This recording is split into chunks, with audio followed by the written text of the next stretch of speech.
Mr. President, I would like to speak briefly and simply about a serious national condition.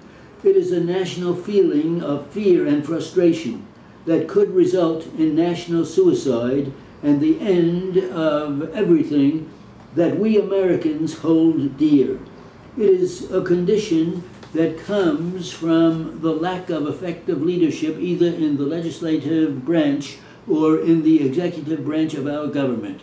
That leadership is so lacking that serious and responsible proposals are being made that national and advisory commissions be appointed to provide such critically needed leadership.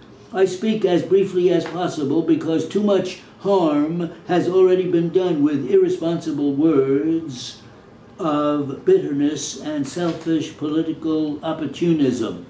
I speak as simple as possible because the issue is too great to be obscured by eloquence. I speak simply and briefly in the hope that my words will be taken to heart.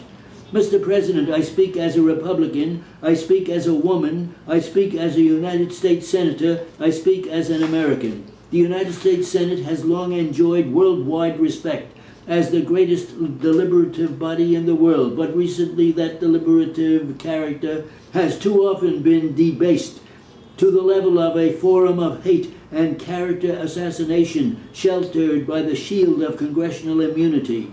It is ironical that we senators can, in debate in the Senate, directly or indirectly, by any form of words, impute to any American who is not a senator any conduct or motive unworthy or unbecoming an American. And without that non-senator American having any legal redress against us.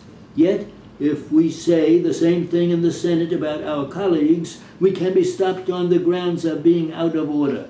It is strange that we can verbally attack anyone else without restraint and with full protection, and yet we hold ourselves above the same type of criticism here on the Senate floor.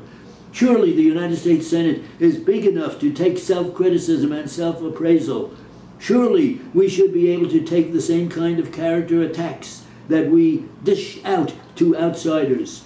I think that it is high time for the United States Senate and its membership to do some real soul searching and to weigh our consciences as to the manner in which we are performing our duty to the people of America and the manner in which we are using or abusing our individual powers and privileges.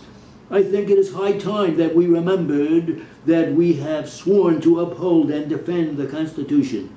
I think it is high time that we remembered that the Constitution as amended speaks not only of the freedom of speech, but also of trial by jury instead of trial by accusation. Whether it be a criminal prosecution in court or a character prosecution in the Senate, there is little practical distinction when the life of a person has been ruined.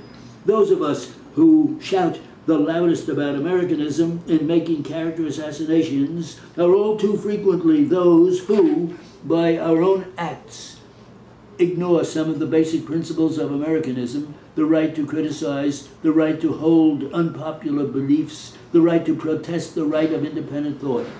The exercise of these rights should not cost one single American citizen his reputation or his right to a livelihood, nor should he be in danger of losing his reputation or livelihood merely because he happens to know someone who holds unpopular beliefs. Who of us does not? Otherwise, none of us could call our souls our own. Otherwise, thought control would have set in. The American people are sick and tired of being afraid to speak their minds, lest they be politically smeared as communists or fascists by their opponents. Freedom of speech is not what it used to be in America. It has been so abused by some that it is not exercised by others.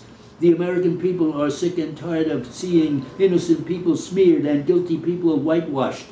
But there have been enough proved cases, such as the Ameresia case, the Hiss case, the Copland case, the Gold case, to cause nationwide distrust and strong suspicion that there may be something to the unproved sensational accusations.